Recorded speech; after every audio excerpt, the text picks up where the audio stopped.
When talking about the past in German, you have these three options. Nummer 1, das Perfekt, which is the present perfect tense. Nummer 2, das Präteritum, which is the simple past. Und Nummer 3, das Plusquamperfekt, which is the past perfect tense. The first one, perfect, is the one you probably already learned in A1, is also the most important and most common one, das Perfekt. And in A2, you learn about Präteritum, which is also important, and in B1, you learn about Plusquamperfekt, which is actually not that common used. In this video, we will focus just on Präteritum, the simple past. You will learn how to build it for regular and irregular verbs, how to recognize Präteritum, example sentences, and lots of tips and tricks during this video to help you to understand this German tense better. And in case we haven't met yet, hallo, ich heiße Luzi, you're watching Your German Teacher.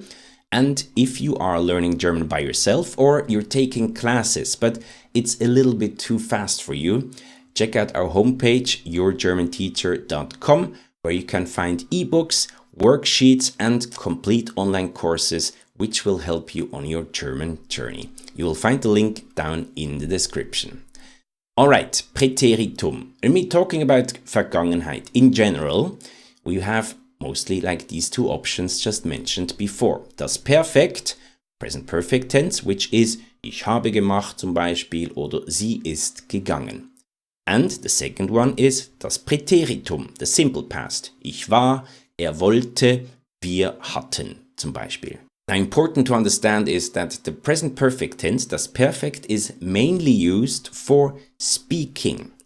So whenever you talk to somebody in German, talking about the past, you most probably will use das Perfekt. And Präteritum is used for writing in written German. So you will see it in newspapers, in reports, or in books. But there are some verbs in Präteritum which we also use in spoken German. The most important ones, which are also the most important ones in general for German, are sein und haben, to be and to have. Here the conjugation in Präteritum, ich war, du warst, sie, es war, wir waren, ihr wart, sie waren. Ich hatte, du hattest, sie, es hatte, wir hatten, ihr hattet, sie hatten. And there are also 6 model verbs which we also use in Präteritum in spoken German. Dürfen, können, mögen, müssen, sollen und wollen. We don't go into detail to all of those because we already have 2 videos, one about Präteritum for sein and haben and one about the 6 model verbs in Präteritum. You will find the links down in the description. But in this lesson, we will talk mainly about other important German verbs which we also sometimes use in spoken German in Präteritum. Wichtige Verben im Präteritum. And of course, as you know, in German we have regular and irregular verbs, and we start with the regular ones. Die Conjugation, verb conjugation for regular verbs, regelmäßige Verben. We take the verb kaufen, kaufen to buy, a simple, easy, regular verb. We start with the present tense conjugation, ich kaufe, du kaufst, sie, es kauft, and so on. Now we add das Perfekt, the present perfect tense. Ich habe gekauft, du hast gekauft, sie, es hat gekauft, and so on. And now we add das Präteritum. Ich kaufte, du kauftest, sie, es kaufte, wir kauften, ihr kauftet, sie kauften. Now, why did I put these 3 tenses together? Let's just look at the verb stem, den Verbstamm. This is this kauf. Kauf. So you drop the en ending and then you have the verb stem. When you look closely, you will see that you have this kauf in all 3 tenses. Im Präsens, im Perfekt und im Präteritum. The only thing you have to do is you add the endings. So for present tense, ich kauf, est, t, and so on. Perfect, you have this ge for the past participle, Partizip 2, and then this t at the end, which is also a sign mostly for regular verbs. and Präteritum, this te, tst, te, and so on. Now let's just compare Präsens and Präteritum. And as you can see, they are very similar, right? This is for regular verbs, always like this. So the only thing which is actually changing is this t. There is a t after the verb stem, kauf, then a t, and then the endings. So very close to this present tense conjugation, but this t is a big sign for whenever you see this in a verb conjugation, you know, okay, this must be Präteritum. Another important thing, a tip here, the first and third person Singular and Plural sind immer gleich. The conjugation of Präteritum for any verb, it doesn't matter if it's regular or irregular, any verb, the first person and the third person, singular and plural, they have always the same conjugation. Let's look at some other regular verbs here. We take machen, to make, to do, fragen, to ask, and sagen, to say. Those are all regular verbs, and when we just look at the verb stem, then you can see that this is the same for all. So you have this verb stem, and then you add the Präteritum endings for regular verbs, as you can see here. But of course, it wouldn't be German if there wouldn't be some special cases. Verben mit t or d, verbs with a d or d at the end of the verb stem, vom Verbstamm, they get an additional e. Zum Beispiel arbeiten, to work, warten, to wait, or reden, to talk or say. And as you can see, arbeiten and warten, they both have a t at the end of the verb stem, and reden has a d at the end of the verb stem. Now we add the Präteritum conjugation, and you can see there is this additional e after the verb stem and between the verb stem and the endings, the Präteritum endings. This is there for pronunciation reasons. So let's take the first one for reden, first person singular, ich rede, in Präsens, in Präteritum, ich redete. If you wouldn't have this e there, it would be ich redte, which is kind of impossible to pronounce. So this is just there, this e is just there for pronunciation reasons. Another important tip, du und ihr. So the second person singular and the second person plural are not important at all in Präteritum.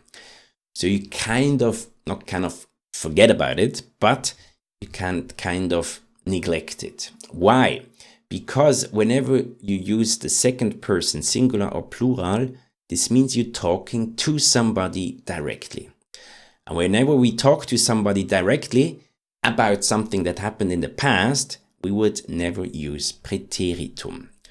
Zum Beispiel, this sentence here, Imperfekt, hast du gestern das neue Handy gekauft? Hast du gestern das neue Handy gekauft? Did you buy yesterday the new cell phone?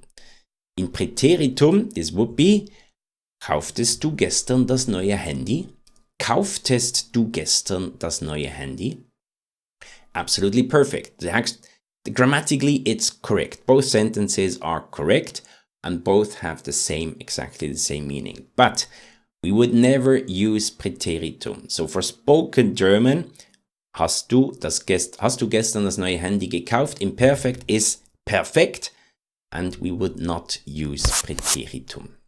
This is just something you have to keep in mind. So again, second person singular and plural for spoken German. Präteritum we almost never use. An example mit regelmäßigen Verben, und das da ist Tom. Tom likes to cook. Gestern kaufte Tom ein Kochbuch, kochte Spaghetti mit Pilzen und wartete auf seine Frau. Gestern kaufte Tom ein Kochbuch, kochte Spaghetti mit Pilzen und wartete auf seine Frau. Yesterday Tom bought a cookbook, cooked spaghetti with mushrooms and waited for his wife. All the verbs here in yellow are regular verbs. All of them are in Präteritum. Das ist seine Frau. Sie heißt Maria. Seine Frau fragte nicht warum, denn sie arbeitete bis spät und war sehr müde. Seine Frau fragte nicht warum, denn sie arbeitete bis spät und war sehr müde. His wife didn't ask why, because she was working late and was very tired.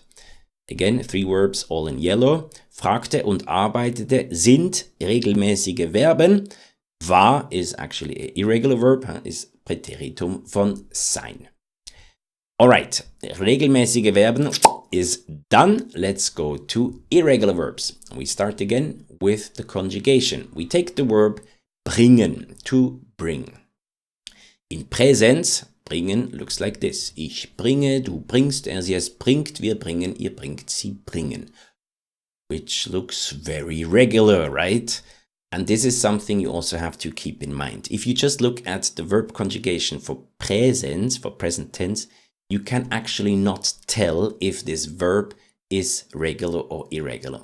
There's quite a few of German verbs which are irregular, but they are regular in present tense conjugation. So the only way to 100% be sure to know if it's a regular or an irregular verb is when you look at the Präteritum form. But first we also add das Perfekt. Ich habe gebracht, du hast gebracht, er, sie, es hat gebracht, and so on. Here, for the past participle, you already see this is not regular. Now, let's add also the Präteritum. Ich brachte, du brachtest, er, sie, es brachte, wir brachten, ihr brachtet, sie brachten.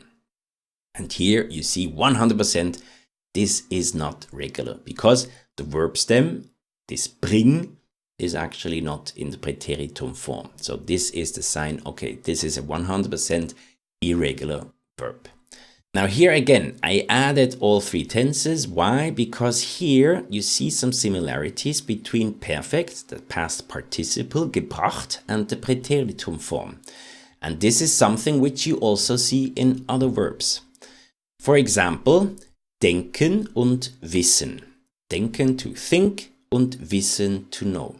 And all of those 3 verbs are actually also kind of used, not common, but used in Präteritum in spoken German. Now we add the past participle for those 2, which is gedacht for denken und gewusst for wissen. And now let's add the Präteritum conjugation, which looks like this. Ich dachte, du dachtest, er, sie, es dachte, wir dachten, ihr dachtet, sie dachten. For wissen, Präteritum is ich wusste, du wusstest, er, sie, es wusste, wir wussten, ihr wusstet, sie wussten. And as you can see, when we just look at this past participle, there you see those similarities between the past participle, Partizip 2, and the Präteritum conjugation. And why do I tell this? Why? Because the past participle you most probably know already. So this is just something to help you, because the past participle you should have already learned before, and whenever you form the Präteritum, this might help you to form it, because you already know the past participle. But of course, it wouldn't be German. Unfortunately, this is not a rule. Irregular verbs always have exceptions. Zum Beispiel das Verb geben, geben to give. Im Präsens, ich gebe, du gibst, er, sie, es gibt, wir geben, ihr gebt, sie geben. At least this one is already irregular in present tense. Ich gebe, du gibst, er, sie, es gibt. And this is also very common for irregular verbs in present tense. If they are irregular in present tense, it's mostly the second and third person singular form. Let's add das Perfekt. Ich habe gegeben, du hast gegeben, and so on. And now let's add the Präteritum. Ich gab, du gabst, er, sie, es gab, wir gaben, ihr gabt, sie gaben. And as you can see, this past participle here, gegeben, and Präteritum form gab, there's nothing really much they have in common. And this is also for some other important verbs. Zum Beispiel kommen, ich kam, du kamst, er, sie, es kam, wir kamen, ihr kamt, sie kamen. Oder finden, to find. Ich fand, du fandest, er fand, wir fanden, ihr fandet, sie fanden. Oder gehen, to go. Ich ging, du gingst, er, sie, es ging, wir gingen, ihr gingt, sie gingen. Just to show you again, let's add the past participle. Vergeben ist gegeben, vorkommen ist gekommen, finden, gefunden, gehen, gegangen. And there is not much they have in common with the Präteritum form. But there is one thing which they do have in common, and this is this vowel change. Vowel change, Vokalwechsel. So you see this geben, for example, there's this geben, you have this I, in Präteritum it gets a, ein A, gab. Kommen is a O, Präteritum is also a A. Finden is a I, also a vowel. Präteritum, it's another vowel, it's also a A. So this A is quite common used in Präteritum. Again, another side tip. If you see something in the verb conjugation and you have this A there, might be Präteritum. For gehen, this one here, you don't have it. You don't have this A, you have an I, but you still have this vowel change. I know, this is not really helping, right? This vowel change is just something I wanted to point out. But the only thing which is important when it comes to irregular verbs, learn the irregular verbs by heart. You have to learn them by heart. Write your own list with irregular verbs. Write them down in present tense and past tense. So the first row is this Präsens, the present tense conjugation. Then the second row is the Präfekt, the present perfect tense. So you have the past participle. And the third row is the form in Präteritum. Try to do this for all the irregular verbs. There's not too many. So whenever you come across a new irregular verb, try to add it accordingly to this list and learn this list by heart. Let's do an example also for unregelmäßige Verben. And again, we have Tom, which just cooked spaghetti. Tom fand die Spaghetti so lecker, dass das Rezept aufschrieb. Tom fand die Spaghetti so lecker, dass das Rezept aufschrieb. Tom thought the spaghetti were so delicious that he wrote down the recipe. Here we have finden, in Präteritum is fand, and we have aufschreiben, to write down, in Präteritum aufschrieb. Aufschreiben is a trennbares verb, a separable verb. And here, just to point out another thing about separable verbs, in Präteritum, they exactly work the same way. But here we have a Nebensatz, a subordinate clause, right? So dass, dass das Rezept aufschrieb.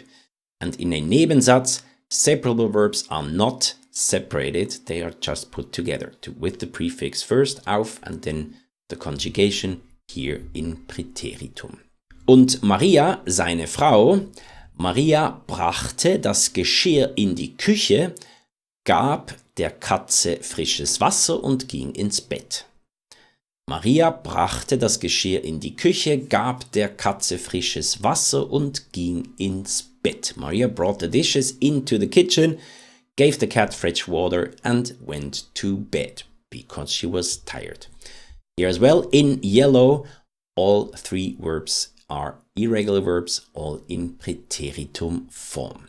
And in this video, there is no bonus tip because I think I gave you already quite a lot of tips during this video, but you have Hausaufgaben, homework. The question is very simple. Was hast du gestern gemacht?